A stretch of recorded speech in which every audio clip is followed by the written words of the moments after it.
I learned very early on in life that the world works with money, the world revolves around money. I'll be very honest and like straightforward here, and people might, not agree with me, but people say that Hmm. money does not bring happiness, money is not everything. But I just feel that, money makes life easy.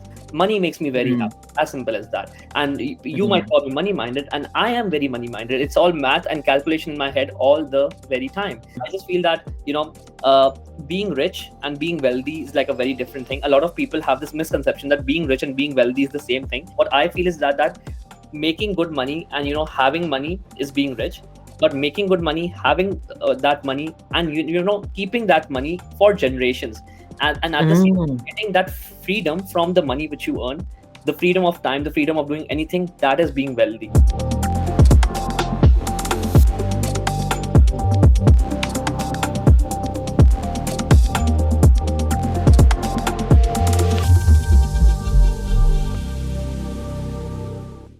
Hello, welcome back to Niyo Global Community podcast. In this podcast, I talk with Raj. Raj Agarwal is a performance analyst at one of Morgan Stanley Wealth Management subsidiaries. He did his master's at Boston University, majoring in economics and finance. After he completed his undergrad studies from Delhi University, also majoring in economics. Raj was an influencer on Instagram with over 50,000 followings, where he shared his knowledge and expertise on various money matters. In this podcast, we talk about how life is for Indian students in the US, what money is, how to manage money and finance as a student, from buying groceries to managing and investing money for generational wealth. Additionally, I have a special announcement for you. We at Neo Global Community have come up with a handy playbook on how to manage your money and finance, written by Raj, the Managing Playbook for Indian students in the US. Please check out the descriptions for the link. I'm Kuzote, your host, and here is to the conversation. Thank you. Hi, Raj. How are you? Hi Kuzote, I'm very good. How are you? I'm doing great. Thank you so much. So, thank you for sharing your time, as like giving out your time to do this podcast with Neo Global Community. Uh, First of all, let's begin by knowing more about you.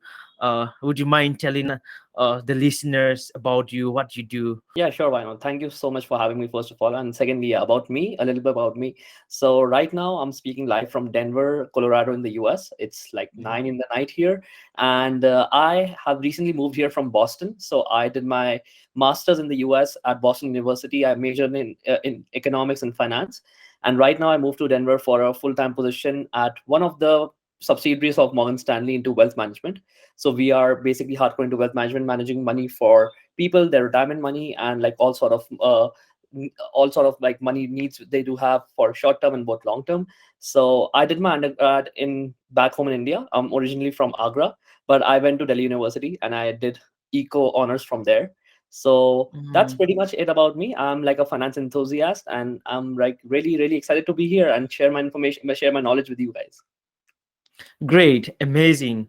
Raj, I came to know about you, uh, that you are a finance enthusiast, and at the same time, you do love sharing a lot about your knowledge to your community, to the friends around. As a person who grew up from India, who did your ecom in India, and now who did master in US and doing one of the amazing job in one of the interesting, most top-notch company, I would say.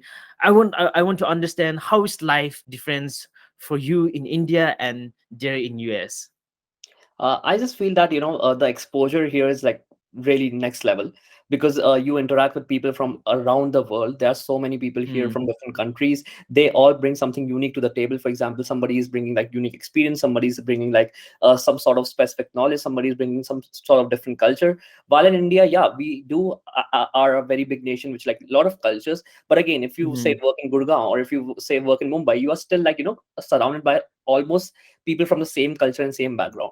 So one thing which I would say, Hmm. that exposure here was like great. You get to know so much about different people, different countries, and like in a team when you have people from different parts of the world, you just form like different sort of strengths, and when it gets together, you create amazing synergies. So that's there. At the same time, I just feel that here, the opportunities when it comes to, like, jobs, when it comes to like growing opportunities, it's like very better than back home. Because obviously in India, we Mm, always know that population is so huge that we always have like a cruel competition, like mm, too many people fighting for the same position. While here, at the same time, like, being in finance, I really wanted to work near to the Wall Street. So I, like, it's always been my dream to be in New York, work at the Wall Street. So it's a step towards that.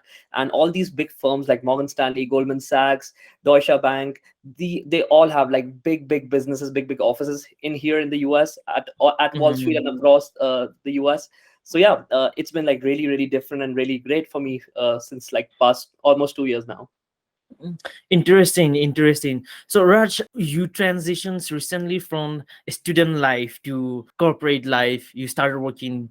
I like. Could you share some of how you do a transitions from the student life as an econ student, studying economics and finance at the same time, and transition that into a Wall Street, one of the most interesting company in terms of finance. Like, could you share some of the interesting things? How do you make these transitions from a student life to a corporate life, and also share about some of the interesting comparisons between these two stages of life? Well, honestly, when I was a student, all I could think about was, starting a full-time job, having that corporate life, and, working Mm, 9 to 5. But now that I've started this life, then now I just feel that while being a mhm, student, you have so much free time, you have so much independence, so much, like, less tension and like things to do, because here Monday mm, to Friday, you are like 9 to 5, all busy. You literally don't have time to even check your phone, talk to anyone. So yeah, it's been like mm, quite a transition. I get like really worked up. I have to sleep too early. I wake up too early as well. So yeah, it's been like really tough, and I just feel that it is tougher than I imagined it to be. But come on, it's totally worth it, and it's inevitable. And about some sort of mm, interesting things, that obviously when being a student, you have the time, you have the energy, but probably you don't have enough resources and money. But now in a mm. job, you probably don't have time and energy, but you do have the money, right? So it's kind of vicious circle in life. You keep chasing Mm, for one thing and you lose the other thing. So it is exactly. what I've learned and what I see from my colleagues is that they take smart they plan things very smartly. So sometimes Mm, they take long weekends. They make sure that they are doing their hobbies on their side. They are giving time to their family and stuff. So even I'm trying to balance mm. a lot of things. For example, like a lot of my colleagues, one of my colleagues is learning to fly an airplane right now. So on every weekend Wow. and take flying lessons. One of my colleagues, she's getting married. One of my colleagues is having a baby in like 2 weeks. Somebody is going Mm, to Mexico for a vacation. So yeah, it's all possible, but it's just that you first need to get used to it and then mm. plan things smartly and, like, in advance, and yeah, you'll be all set. That's interesting. You know, when you said about that, while being a student, you have a lot of free time.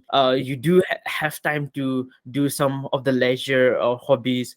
But now that you get into work, you have a 9 to 5 life. You don't even have time to check your social media or do the leisure things, yet you do have money. Right? So it's kind of, I totally understand you. I mean, even me, while I was a student, I don't really have that a lot of money to spend on. Now that I have money, as I'm working, I do get money, but like we do have less time to talk, to hang out with friends, to do something that we really love. But at the same time, I see that you are kind of investing part of your time doing some work, maybe content creating, or maybe like this kind of conversations with Right. creators or something like that. I want to understand, as a person who is working in some of the busiest job, right? You are working in a finance job, and I understand that this kind of job is really busy. You might have very little time, yet you might be doing some kind of activities like your friends who is learning how to fly. What about you? Like, what are you learning and what you're up to right now? Oh, so like basically, outside my job, I try to like do some things to keep myself sane. Obviously, if you don't do anything on the Mm. side, you'll end up getting crazy. So, but again, like I am preparing for CFA on the side. Oh. So like that takes like a lot of my time. I study almost like 1.5 hour every day along with my job. So the Mm, trick is to wake up early. I wake up at 5:30 in the morning for studying. So that's something which I do outside my job. And at the same time, when it comes to interesting things, I make sure that every day I'm exercising. Like working out is like really important for me, because mm, in a 9 to 5 job, your posture gets bad, your health, it gets ruined. You don't eat the most healthiest food, you keep sitting all day. mm, So exercising is something which keeps, like, which makes me feel very good. And at the same time, I am a big fan of football. So I make sure mm, that I watch all the matches on the weekends, and I do record the ones which happen on the week, during the week. So I watch all of them during the weekend. And last but not the mm, least, I am constantly watching some show all the time. So for example, like, right now I'm watching this show called Industry. So this show is mm. basically on investment banking world. So it has shown like a Wow. lot of new students who have joined investment banking firm for the very first time in London, and now it's showing their experience around it. So I always keep watching something. So I spend, like, say, 30 to 45 minutes every day watching something while having dinner, or like probably before going to sleep. So yeah, it's all about Mm. making that balance. It gets really tough. You really want to quit by evening. You're like, I am done for the day. But you Mhm. just have to keep going on. Monday, Tuesday are good. By Wednesday, you are like, okay, this week is not going good. But yeah, it is Uh, what it is. I got it. I got it. By the way, you said you love football and you do play football. You are in America, so you should say soccer or the football, the American football that you're I talking about. I hate saying it. Yeah, I hate saying it soccer. When you say football here, people think that you're talking about the American football, which is not Yes, football. yes. You don't even use your foot in there. You play it with a hand. So it's like, it's weird. Exactly. Exactly. So this is kind of some interesting thing. I do talk with some of my friends who are in America, and then whenever they say that they are playing soccer, I said, come on, I'm here in India. When you talk with me, at least say football. Exactly. It's really messed up. Everyone in every country in the world, they call it football, except for the US. Even Mm. Mexico, their neighbor, they call it football and not soccer. What So about Canada?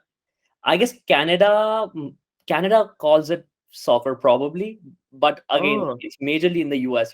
They started this thing. Mm. Interesting, interesting. So, hi, viewers and listeners. That is Raj, a wonderful, amazing young person who studied in India for his bachelor, went to America in Boston University, who completed his master. Right now, living his American dream, doing 9 to 5 job, earning a lot of money probably, and also investing some of his time in content creating, football, sports, health, and even more so, I think a lot of investment things, right? So, Raj, why don't we talk about money? Like, I want to get an understanding as Indian who is living in one of the most financial, the core of financial street, right? You are working in a financial street. You are in the core of the world market. So I want to understand what is your perspective on money? What is money in the first place to you? Well, first of all, more is less, obviously. uh, it's like, when it Okay. comes to money, there's obviously no upper limit, and especially like being a young person who just started his career, my Mm, whole aim is, like, two things. First of all, is to, like, work, like, learn as much as I can to, like, upscale myself, and secondly, earn like shitload of money. Because mm, I learned very early on in life that the world works with money, the world revolves around money. No matter how mm, much people, like, I'll be very honest and like straightforward here, and people might not agree with me, but people say that mm. money does not bring happiness, money is not everything. But I just feel that money makes life easy. If it doesn't make Exactly. you happy, it's on you.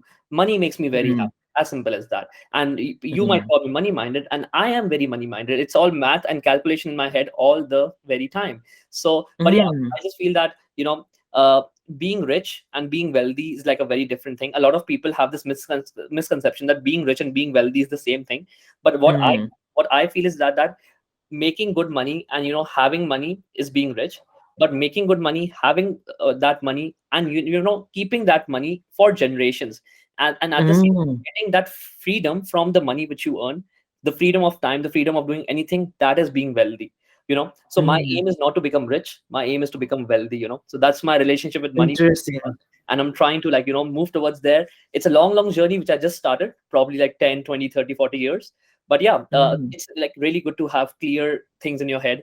It's really good to know mm, that what you are looking forward to, what is right for you, what is wrong for you. It might not be the same with other people. It's obviously like relationship with money is like very personal thing for every person.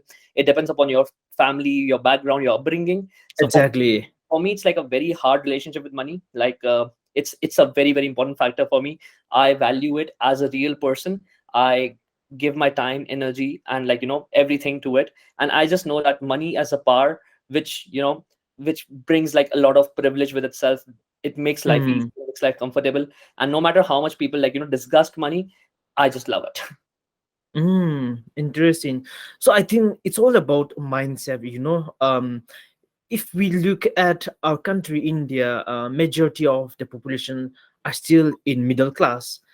And one thing that I feel is, like, since childhood, people used to say that money is evil, money is dead, or money is this, money is corruptions.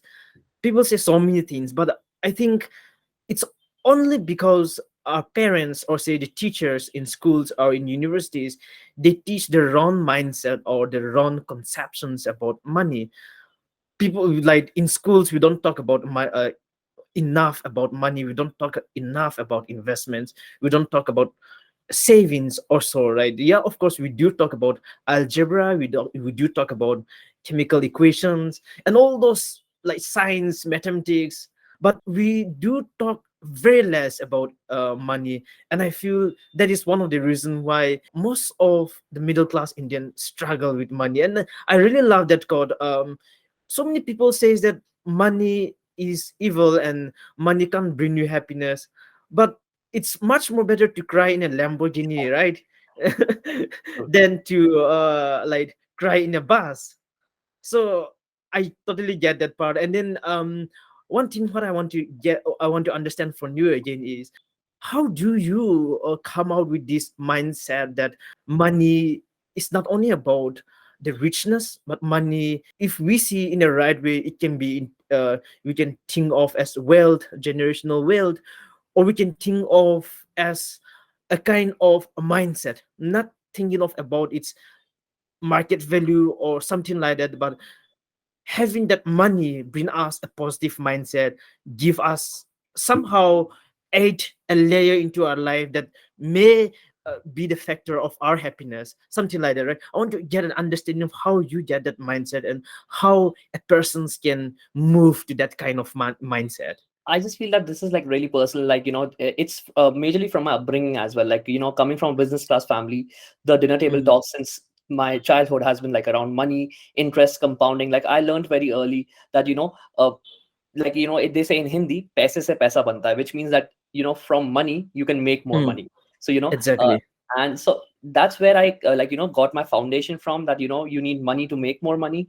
And at the same time, reading a lot of books. Like, I am a hardcore reader when it comes to like financial related books. If you ask me to read a novel, I'll be like, no, I can't like read more than 2 pages. But if you ask me to read a Mm, 500-page finance book, I would be more than happy to do that. mm, Reading a lot of books, talking to a lot of people from business world, and being myself from a business class family. This like relationship with money just built itself. I didn't do like anything mm, specifically. It just happened as a byproduct. And I feel that if you try to force it, it won't be good.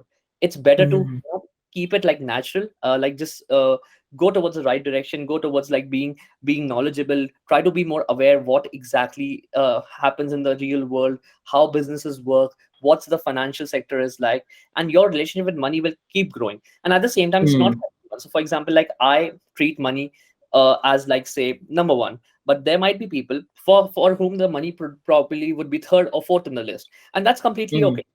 It's not like somebody is wrong or somebody is right. It's also about being subjective here. For example, like there are two people. One could be like a big philanthropist who will say that health comes first, and like doing good for the world comes first, and I totally agree, that's for sure. And then there are business people like Warren Buffett, who has said himself that there's a very famous quote which he said, that money is not everything. Make sure you earn shitload of money before saying nonsense like that. So he said it that. mm. So yeah, and I just feel that it's not about that, your health is not important. For example, one of the biggest investors in India, Mr. Rakesh Junjunwala, he's the Mm, biggest investor, but he died so early last year because of mm, because of his health problems. So I just feel that exactly. really important to like have a balance of everything, know what you Mm, personally want to do with money. For example, you can earn a lot of money, make sure to keep yourself healthy, and do philanthropy as well, right?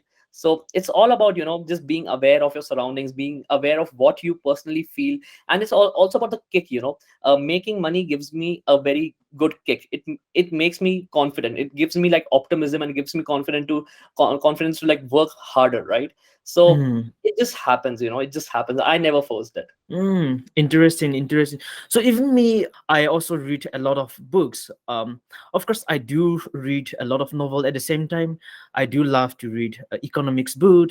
I do love to read some non-fiction book that tell the big story, the bigger story of the world, and how the whole kind of money and finance things work. I'll just share this. Some of the book that really change my mindset towards money are like Rich Dad Poor Dad, and also the psychology of money. And one of the recent book which I read was the Changing World Order. Yeah. I think I think you have heard of that, right? Yeah, So for those are some of the books that really helped me a lot in terms of looking much towards money or finance in the right mindset. For example, the Changing World Order helped me to understand the world and to understand the world history in terms of finance and money in a very, very big picture, and try to find the patterns between generations to generations. And for example, a book like Rich Dad Poor Dad actually help us to have the right mindset towards money, towards career, and towards finance. And psychology of money, it helps us to being patient and being disciplined and having the right behavior towards money if we really want to be healthy towards wealth and richness. I want to understand this part from you. Like, what are some of the best book you read on money or finance, which anybody can read and have a right understanding mindset towards money like you? What are some of the your top go-to book towards on money and finance? Well, for the mindset thing, I would say Think and Grow Rich by Napoleon Hill. That's like one Okay, of the all so time. this Think and Grow Rich, I do like that book. Like, I think it's teaches about value investing, right? So, It's not about value investing. It's majorly about having and developing that mindset to think mm, in certain ways, to be calculative, to build that confidence in yourself, to become successful. So it's like a mix of mm, all. I won't call it a finance book. I would call it more of a general self help book indirectly, okay, which gives you like that motivation. And there's this book called The Richest Man in Babylon. I'm forgetting the okay. author's name here, but even that book like goes back to like thousands of years before. That book was written Mm, recently, but the knowledge which it covers is from like Babylon, one of the cities, ancient cities, which used to be the richest city in the world, probably some thousand mm, years ago. So somebody like discovered their manuscripts and stuff, and they got to know that they had like a lot of rules of money and being rich and successful, and those mm. thousands of years old rules still apply to this date.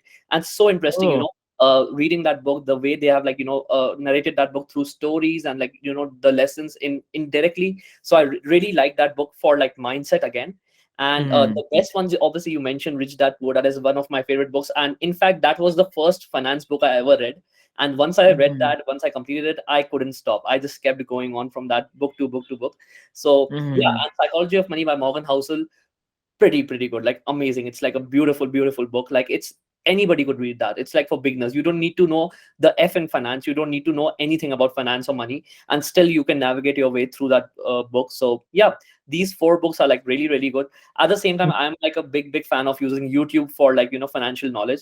So whatever concept I want to know about finance, whatever thing I don't understand, I just type on YouTube. I just see the first or second video which with the highest views, and I'm good to mm, go. So I spend like a lot of time on almost on a daily basis on YouTube, like learning new concepts. And it's not like I'm taking classes there hardcore, but when you are doing something on the side, you just put your earphone and you keep listening, like a podcast sort of. So that really helps mm, you. When you don't feel like reading news, you can listen to news, right? So mm. So reading, Raj, listening, like that helps together for sure. One thing, like, would you mind sharing some of the best tips or ideas how to extract or how to get the maximum informations while reading a financial book or while watching a financial video on YouTube? Well, I would say it's more about quality over quantity. I won't ask you to Okay. read. I won't ask you to read one book every week or one book every month, or I won't ask you to read like 10 hours every day. I would just say even if you do it for just 30 minutes every day or just 15 minutes every day, make sure that you are getting Mm, something out of it. You don't do it for the sake of doing it. Instead, you like learn something new every day. For example, like there are a lot of financial jargons when you read an article on say Wall Street Journal or Economic Times. So there will be some things which you won't understand, and a lot of us we just mm, skip them. We are like, okay, fine. I read 100 words. I didn't understand 10 of them. That's fine. I understood 90. But probably those 10 will make you learn something new. So I just feel that, mm, whenever you don't understand something, take a break, pause there, Google it then and there. There are beautiful websites like Investopedia, which explains mm, everything in a very easy and very normal manner. So you would want to spend time more on quality over quantity. Wherever you get stuck, or wherever you think you're not understanding what's happening, just take a moment and try to learn about it, try mm. to dig deeper into it. Or whenever that doesn't work, just talk to a person whom you think that might help you. And Chat GPT, this new thing is like so cool. Like I've been spending a lot of time there as well. Whenever I don't understand something, I ask Chat GPT, and I get the answers like this. So yeah, try Yeah. that as well. Interesting, interesting. So, Raj, let's talk about managing money on a daily basis, like in terms of daily budgeting, in terms of daily, weekly, or monthly savings, in terms of tracking financial expenses on a personal level. We do want to talk about these budgeting things. Like you studied in US, you move away from your parents, you move from your country to another country. At some points, you must be like doing a lot of calculations, doing a lot of tracking in terms of your financial spending, in terms of your daily budgeting. We want to know about like how to manage these budgeting things, how to manage our daily personal finance. So when I first came here, it was my first time, having that much money to myself. Obviously, I wasn't earning anything. It was all the money which was coming from my home. My parents used to Okay. give me like a monthly allowance. And initially I didn't know how to like manage it, how to like record it, how to track it. So there were like initial months in the US when I was here, when I had no idea how much money is coming in, how much money is going out, Mm, where it is going. And it was a complete mess. I used to see my Bank of America debit card like account, and I used to be like, okay, mm, I'm having this much money, okay. And then 2 days after, I'm like, okay, now it's this much. So I had no idea. But then I mm, felt that this it cannot work this way. I need to be strict about it, be disciplined about it. So I started budgeting and tracking my money. mm, Now these two things are like really different, and these two things are like really really important as a beginner to start your relationship with money. So since I started a job here, the money whenever it comes, so I get salary twice in a month, one on the first day of the month and one on the 15th of every month. Okay, money hits my bank account. I just remove a percentage of it into a different bank account. So I just, okay. before starting to spend, I save it. That's the golden rule by Warren Buffett. That's save or invest before you start spending.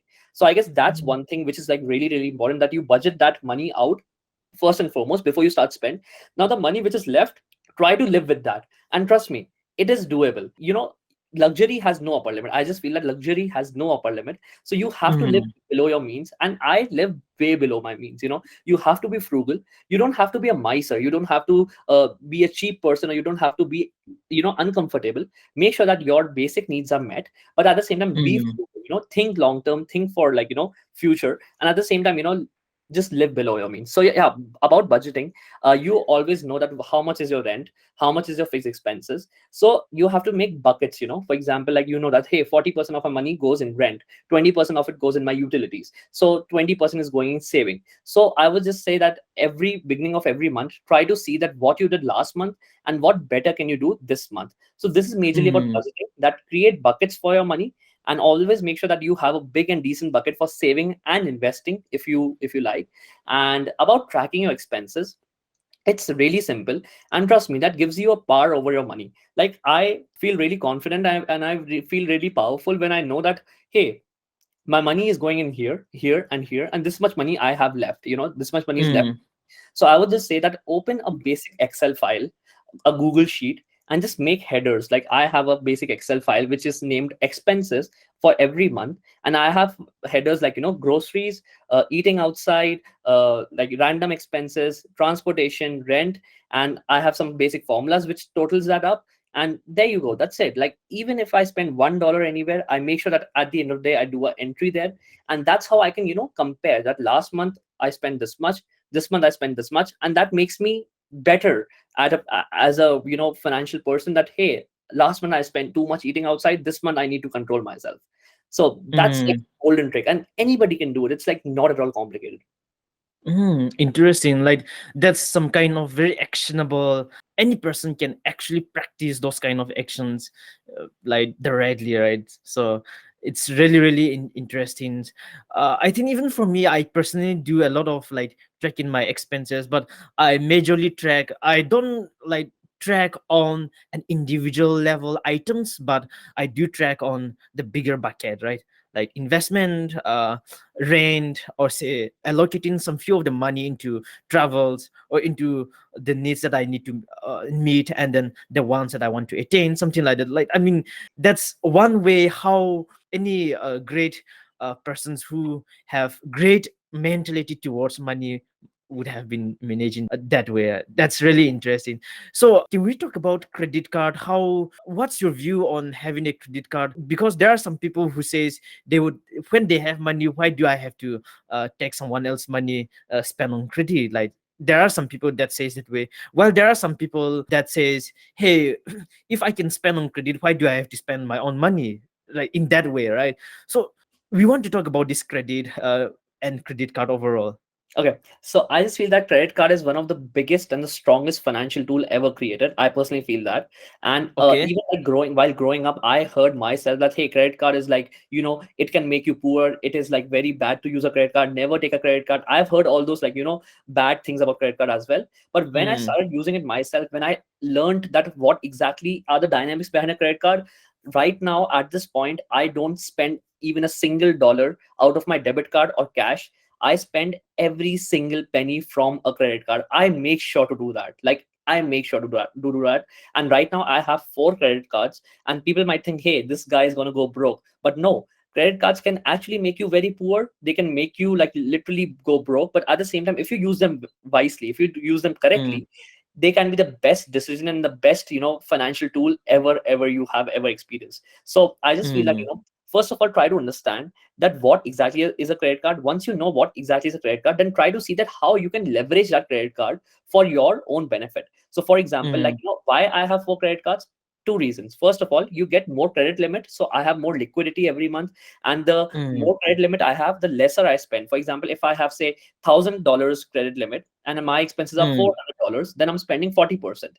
But if I have mm, four credit cards and I have $4,000 credit limit and I still spend mm, 400, then technically I'm spending just 10%.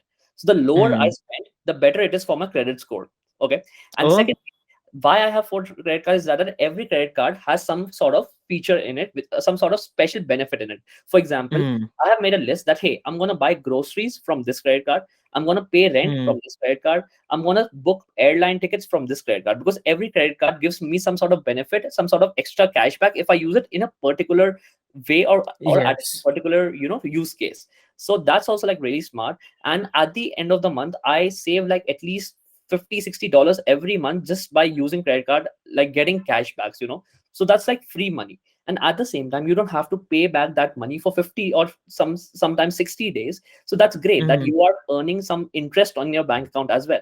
If you're in India right now, the rates in India are like 6, 7, 8% in your saving accounts. Here in the US, mm, they're like really less, but again, I have a high yielding saving accounts which give me 3.4% interest. So if I'm deferring that payment for 60 days in credit card, I might be earning just $1 or $2, but that's like free money. And I don't like try to think things in like a dollar term. I try to think things in like a percentage terms. So when you try to think, mm, $1 of 100 is just $1, but $1 of mm, 100 is actually 1%. And when it comes to financial world, 1% can make all the difference in the world. So yeah, credit cards is like a must thing to do, but at the same time, use them wisely. Else, trust me, if you can't pay your debt on time, if you think that you won't be able to control yourself on spending, don't get a credit card. It's like the worst thing ever. So you mean to say that spending less on credit limit is better than spending most of the limit in credit card? 100%. So your credit score is calculated on a different, like there are like a lot of factors which go in like Mm, calculation of credit card. So one of the okay. major contributor of that, like which is 35% of a credit score, is made up of your utilization limit. So for example, if you have $1,000 limit, if you spend $300, which is 30%, that's like idle. 30% or lesser is recommended, but the lesser it is, the better it is. So like if you can do it like 10%, it's even better. If you can do it 5%, it's even better. And at the same time, Oh. never miss a payment. You should never miss a payment. That's also there. At the same time, it also matters that for how long you have this credit history, so that people are like these banks and financial people are trying to able to like track you well. They're able to see your history, try to see your payment cycle, if you have missed any payment or not. They try to like evaluate you as a person, that how you are with money. And at the same time, Mm, there are like a lot of factors which go in calculation credit cards apart from this. So you might want to like read a lot of articles into it. There are like 6 7 rules or 6 7 factors which try to uh, contribute to your credit score. So yeah, but trust me, it's like really simple and anyone can do it. Just like it's like Google away. So in credit, like whenever we spend on credit, we can pay on full, we can repay the credit on full amount or minimum amount, right? So do you have any views on people who pay only the minimum amount instead of paying on full amount? Okay, so if you go to a bank and take a personal loan, you will get a Mm, personal loan say at 10 to 12%. Okay, and okay. but if you take a credit card and don't pay your debt on time and just pay the minimum Mm, amount, you are mm, technically paying a loan of 24 to 30%. So why would you do that? Credit card debt is one of the highest and the most expensive loan that you can get anywhere in the world. So mm, that's like the biggest mistake you could ever do by paying just the minimum amount. If you think that you mm, won't be able to pay your debt on time every month, don't take a credit card, trust me. Because mm, once that interest starts accumulating, you mm, fall into a debt trap, and that not only ruins your credit score, but it will ruin your whole financial journey. It will like literally ruin your finances. So never and ever just pay the minimum amount. Pay your full balance for that last month on time. mm, Because like every month I see that, hey, your minimum amount due is $35. I'm like, just 35? But that's not good. Those companies actually want you to fall for that 35 in order to make 350 from you in just like a couple of months. So never ever mm. Mm, interesting, interesting. Cool, amazing. So, Raj, let's talk about investment. We have talked about the mindset of money, why we should have the right mindset of money. We have talked about budgeting. We have talked about tracking expenses. We have talked about credit. Let's talk about building generational wealth through investing. People talks about investing in real estate. People talks about investing in stocks, crypto. Now people are even talking about investing in NFTs or some meme coin or some meme picture or whatever it is, right? So let's talk about investing. What is your general or what is your fundamental principle when it comes to investing? The fundamental principle for investing would be, first of all, uh, do it. The basic thing is Okay, do it. A lot of people don't even do it. And okay, second thing, only and only invest in things that you understand. So like a lot of people okay. like say that, hey, everybody invest in real estate, so I will do it too. But wait, you don't have to invest in something because like everyone else is doing it. Only and only invest if you understand that what goes behind it, what is the risk behind it, what is the liquidity behind it, what is the return in Mm, it. So that's like the basic fundamentals of investing. And at the same time, you should always calculate your risk return ratio. So for example, like every person might have a different sort of risk appetite. So I can probably bear a 10% loss, but someone else could bear a 50% loss. So you should know your mm, risk appetite, how much can you lose. And at the same time, you should have a something like some time horizon in your mind. A lot of people like gamble their money, gamble the college expenses. For example, like if I have to go to college after 3 years and I need say 10 lakh rupees, I'm like, okay, I will invest that 10 lakh rupees today, and after 3 years I mm, can withdraw that money. But if you put that 10 lakh rupees in something which won't give you returns in just 3 years, technically you lost your money, right? So you need to have a good sort of time horizon in your mind that, hey, I'm investing my money for this time period, so what would be the right investment for me? So these are some mm. basic things, risk appetite, understanding time horizon, not taking too much risk. These are like the basic fundamentals of when it comes to investing. Interesting, interesting. So, what are some of the top secret that you have towards investing? I mean, I know that you are part of the financial world. You are an analyst in a wealth management. You must be having some secret that you have for yourself. I know I shouldn't ask these questions, but I would like to understand the mind that analysts like you have when it comes to investing. Some top secret. I would just say the biggest and the top secret is keeping it simple. Like Okay. a lot of people, when it comes to finance, they try to overcomplicate things. They try to think Mm, like simple things so much harder and difficult for them, just because, like, it sounds fancy. If you tell someone that, hey, making money or investing money is so simple, they'll be like, no, it cannot be that way. people don't mm, people are not ready to understand and ready to accept that it is very simple. And now you would ask me that how it is simple. So, like, see, no matter where you come from, you might be an engineer, you might be a doctor, you might be a lawyer, you might be a person who doesn't know anything about finance, or you might be a person who knows everything about finance. mm. Investing should be a simple thing. It should never get complicated, right? So for Okay. me, personally, if you see the history of Indian stock market, or if you see the history of the US stock market, so if you see the past 20 years performance of Nifty 50, which is the Indian index, or if you see the past performance of S&P 500, which is a US stock market index, so they have given like a decent returns. Like S&P 500 has given like 8 to 10% returns over last 20 years, while Nifty has given Mm, 10 to 12% over last 20 years. So if you don't understand that what stocks to pick, or if you don't understand that how exactly should I buy stocks, when to buy, when to sell, it's best to just buy the index. Just buy the whole mm, Nifty 50 ETF, or Nifty 50 mutual fund, or S&P 500 mutual fund, and just forget it. Keep investing in it every month and keep it simple. And that's what I do. Major part of my money, like 50% of my investing, is just passive investing. This is called passive investing, that you don't have to put any brain. You just have to buy the whole index and just mm, think long term. Just be patient with it. So I would just say that two secrets are here. First, keeping it simple, and second, being patient with your investments. mm. Great, interesting. Raj, thank you so much for your time. It's really wonderful having this conversation with you, getting a lot of insight from you, from your personal life, and then your mindset towards money, towards credit card, towards investment. Thank you for your time, and then I wish we talk like this again in the future. We'll talk more about finance, we'll talk more about investment, and yeah, we'll talk more about credit card. I do want to learn so much more about credit card. Thank you so much, Raj, for your time. Thank you so much for having me. It was a pleasure, and I had a great time speaking with you. Looking forward to it the next time. Thank you.